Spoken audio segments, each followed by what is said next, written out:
वाहिगुरु जी का खालसा, वाहिगुरु जी की फतेह। मैं Sardar Inderpreet Singh, founder Global Midas Capital, जो हमारा प्रोडक्शन हाउस है। मैं आपको बताना चाहूँगा कि हम लोगों ने जो डॉक्यूमेंट्री बनाई है जेनोसाइड ऑफ 1984 पे, crime against humanity and injustice,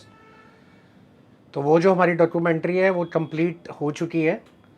और उसका हम लोगों ने एक ट्रेलर भी रिलीज़ करा है।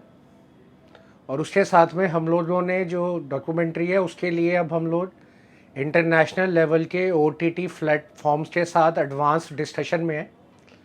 क्योंकि ये एक ऐसा मुद्दा है जो पूरी सिख कम्युनिटी के जो देश में या विदेश में NRIs हैं उनके बड़े दिल के करीब है। सवाल ये है कि जब हमने ये डॉक्यूमेंट्री बनाई तो डॉक्यूमेंट्री बताने समय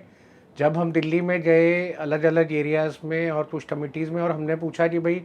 1984 के बाद आज 38 साल हो गए, तो जिनके साथ ये बीती उनका क्या हाल है, तो हमें जो इनपुट्स मिले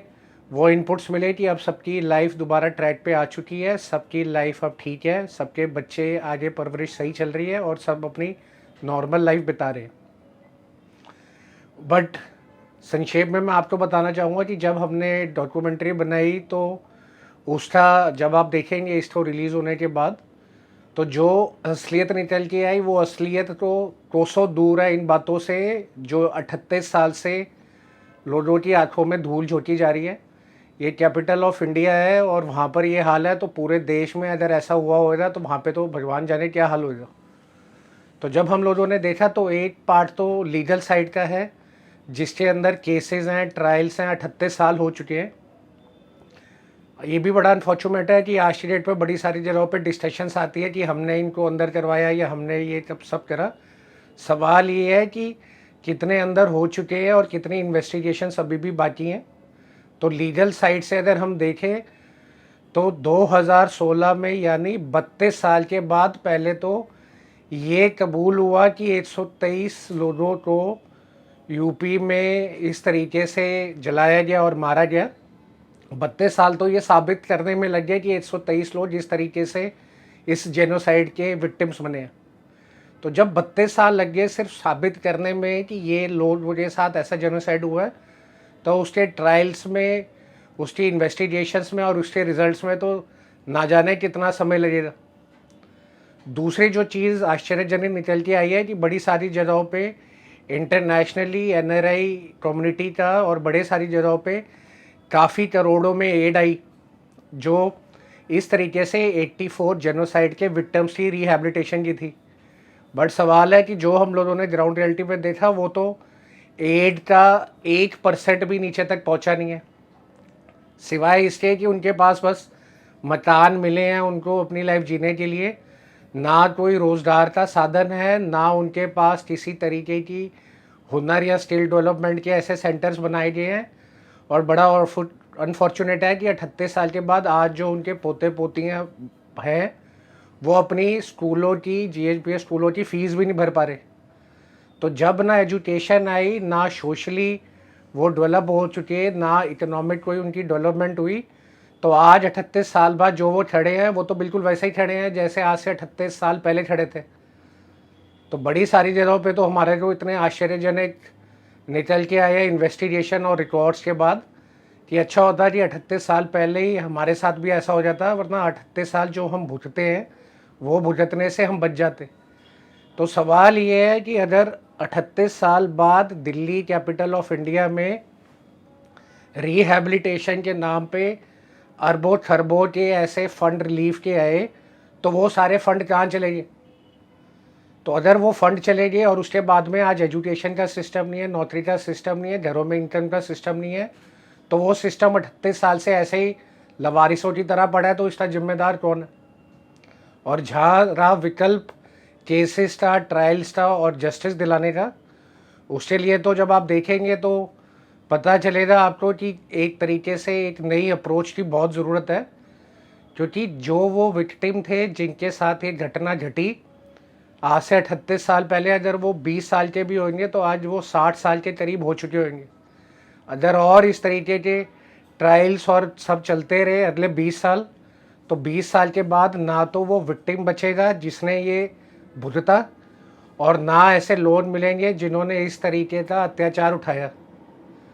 तो बड़ी जल्द हम लोग उम्मीद कर रहे हैं कि ये OTT प्लेटफॉर्म्स के अंदर जो हमारी डिस्कशंस चल रही है वो एडवांस स्टेज पे क्लोज़ हो, और दुनिया के सामने 38 साल तक जो आज बरसनी चाहिए थी और जो रिहैबिलिटेशन होनी चाहिए थी और जो निकल के बात आनी चाहिए थी, वो 38 साल तक दबी रही और आंखों में धूल झोंका गया। तो इसके पीछे कौन जिम्मेदार है, तो ये भी दिखेगा। तो मैं संगत से अपील करता हूँ कि एक इस प्रोमो को जो हमारा है, जो हमने ट्रेलर पहले रिलीज़ करा था और आज जो हम कर रहे हैं, इसको ज़्यादा से ज़्यादा संगत से देश में विदेश में आप शेयर करें। प्लस इसके साथ अगर आपको भी कुछ ऐसा पता है इन चीज़ों के बारे में तो हमें संपर्क करें, ताकि उन चीज़ों की भी इन्वेस्टिगेशन करके ऑथेंटिसिटी करके वो केसेस को भी हम लेके आए, क्योंकि हम अब बड़ी जल्द पब्लिक में जाने वाले हैं इन चीज़ों को लेकर। और इसी तरीके से मैं NRI कम्युनिटी से भी अपील करूँगा कि वो एक हैंड होल्डिंग के अंदर आएँ और जितनी भी आज बचे हुए ऐसे विक्टिम्स की फैमिली है जिनको रोज़गार का इशू है, इनकम का इशू है, पढ़ाई का इशू है और अपने गुरु घर से जुड़े हुए हैं आज भी, बट इस तरीके से सफ़र कर रहे हैं, तो आज अगर हमने इन लोगों को सपोर्ट नहीं करा तो उसके बाद ये एक बहुत बड़ा हमारी कौम के ऊपर एक कलंक रहेगा कि जिसने अपने गुरु के लिए अपने केशधारी सिख ने इतना कुछ लोगों ने अपना बर्बाद किया, गवाया, आज वही गुरु घर के सिख और वही कम्युनिटी इन लोगों की हैंड होल्डिंग करके 38 साल बाद जब चीज़ें सामने आ गई है उनका भी साथ नहीं दे रही। तो मैं अपना production house global Midas capital और जो हमारा चैरिटेबल ऑर्गेनाइजेशन है ग्लोबल मिडास फाउंडेशन, जिसके अंदर सरबद्दे भलेली हम लोगों ने ये चीज़ें निकाल के लाए हैं, जिसमें बड़ी सारी जगहों पे हमें रोका भी गया, हमारे ऊपर धमकियां भी आई और हमें कई जगहों पे प्रेशराइज भी करा गया कि इस चीज़ों को दबा दें, दोबारा 38 साल वाली बातें ना निकालें। बट हम उस गुरु घर के